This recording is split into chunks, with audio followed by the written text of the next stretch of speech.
playing on and off semi-professionally probably since, I say 1975.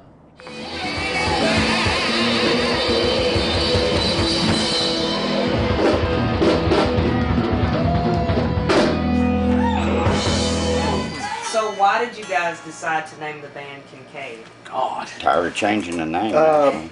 When we first put this thing together, when I got with it, it was the News Band. Okay, a little bit too much similarity to Huey Lewis and the News. They stole it from us. Yeah. A funny story going with that. We were playing at Bell Stars. Became a Next to thing. Charlie. Person walked up to me and said, we'd played and said, well, where's Huey Lewis? And I said, what? And they said, well, they thought the News Band, they thought it was Huey Lewis and the News. And I told them, I said, well, no. I said, well, doesn't matter, you're better than Huey. And so, you know, that just kind of put a thought in my mind that maybe that's a little too close, you know. So we changed the name to the band Roulette, and then we found out about a year after that that name had already was being used. So everybody was always walking up to Bill and saying, hey Kincaid, where are you guys playing this week? You know, and I told Bill, I said, well, hey, perfect name, it looks good written out. It's your name, it can't be, you know, no copyright infringements or patent infringements. Let's just use Kincaid. And so that's how that happened. So you're the lead guitarist. Yes. What made you want to play electric guitar? Because I know, obviously, I know Jimi Hendrix, you know, he was a huge influence back then. As a kid, I always liked rock music, and I think my friends used to give me a hard time for liking rock music, but I just liked it. And you know, and you're right, there wasn't many black men. If they were in a rock band, they played drums, keyboard, bass. They did not play lead. And if they played guitar, it usually was rhythm. Guitar players were doing more blues, and Hendrix came along and changed that. And I felt like, you know, who says that I can't play lead guitar just because I'm black?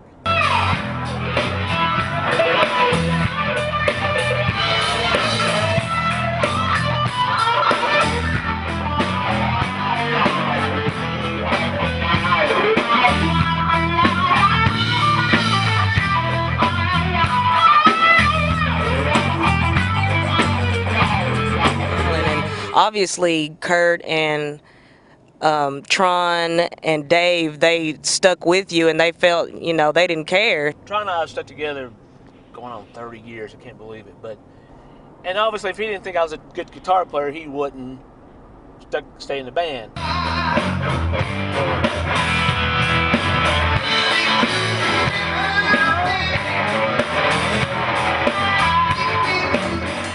How did you guys meet?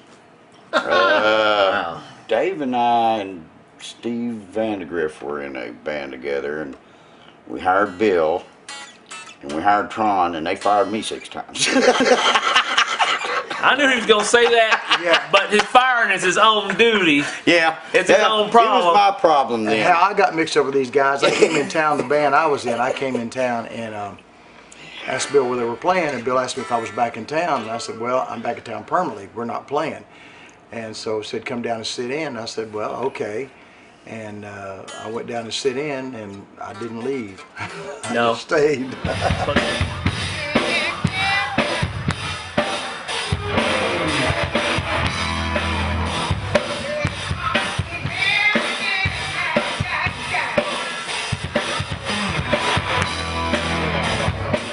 I met these guys in 1975, and a fellow they had singing with the band called me up.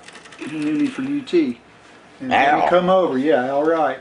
And came over, and we had 4 people, and Bill wasn't with us. And then we found out he was free, and man, we were like freaking out for like 2 weeks. Wow, will he come play with us? Will he come play with us? All right, the one that was. And there he was.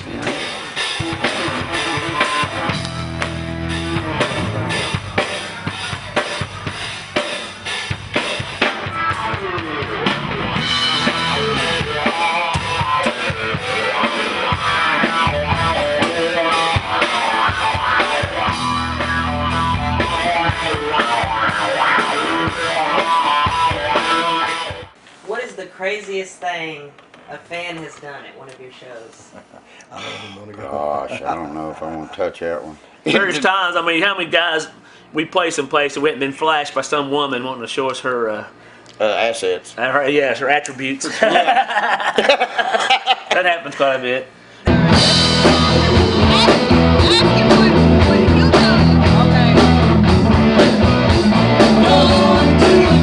Even on this level, we get groupies. Right. I mean, people, might think us, is just a local band playing club or Over the whatever, hill or- but we still get groupies.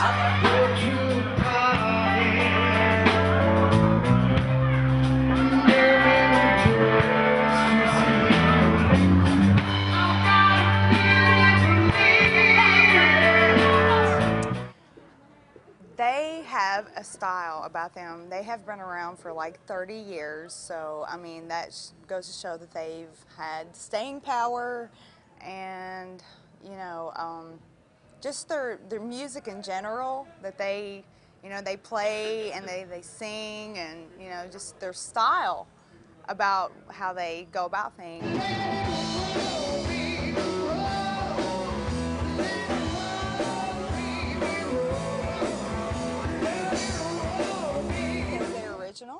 And they put their spin on like cover songs that are like from the 60s, 70s, all through the 2000s. So that's why I like them.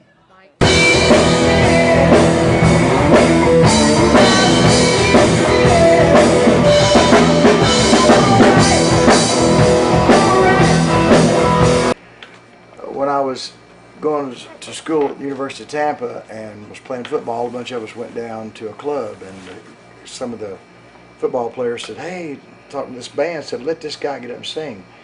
And so the guys asked me up there to sing. I had my hair cut real short for football, and these guys had hair down to here.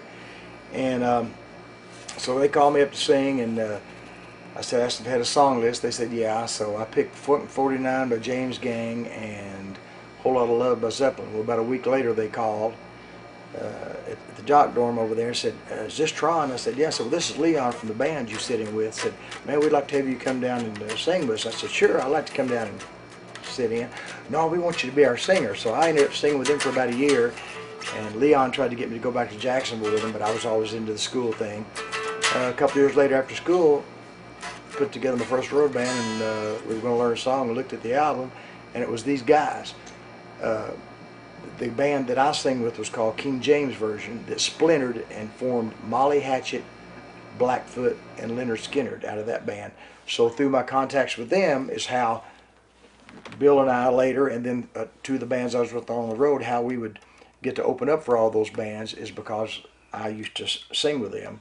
And so that opened up, and then after the plane crash, of course, it was Roston Collins band, and when they would come in town, I'd call Leon, and I'd take the boys over, and we'd hang out with them, and so that was pretty cool. I mean, the big time. One little quick thing, you would probably get a kick out of this.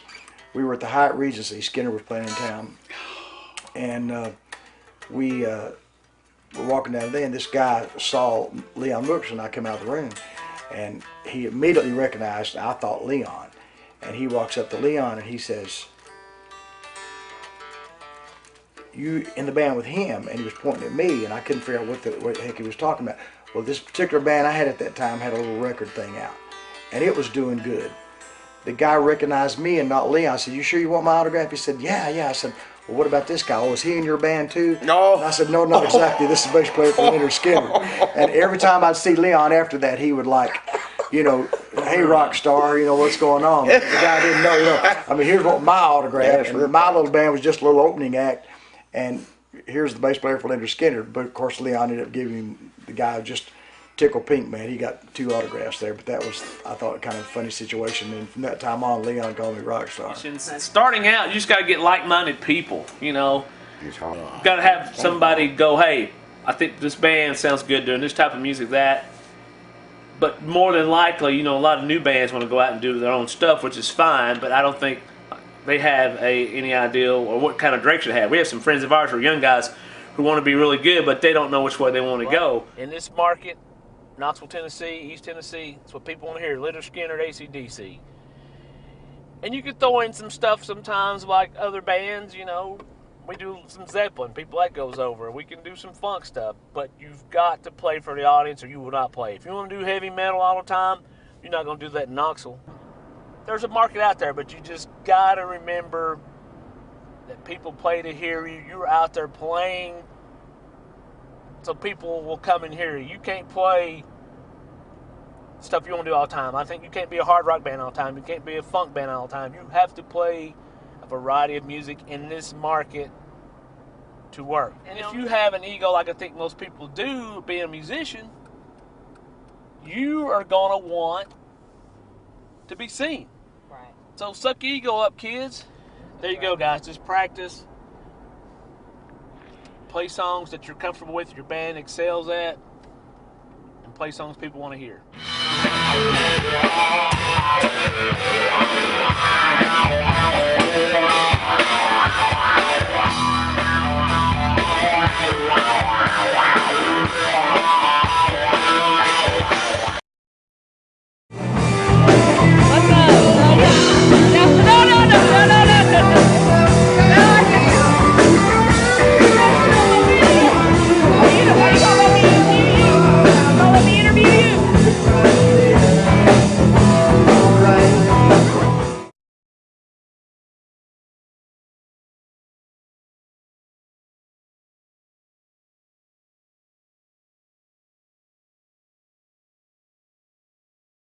Well, they thought, the news band, they thought it was Huey Lewis and the News. And I told them, I said, well, no, I said, well, doesn't matter, you're better than Huey. And so, you know, that just kind of put a thought in my mind that maybe that's a little too close, you know. So we changed the name to the band Roulette, and then we found out about a year after that that name had already been... Tired of changing the name. When we first put this thing together, when I got with it, it was the News Band.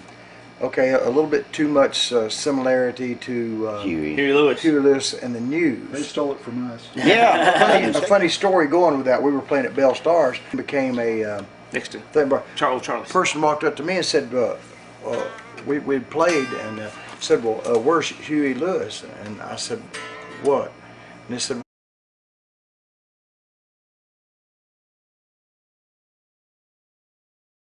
we've been playing on and off semi-professionally probably since, I say 1975.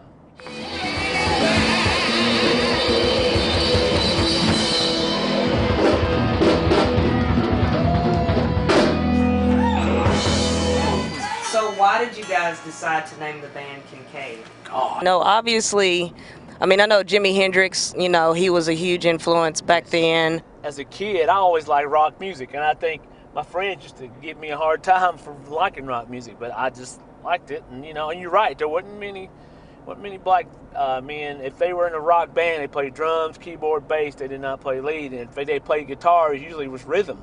Guitar players were doing more blues, and Hendrix came along and changed that. And I felt like, you know, was being used.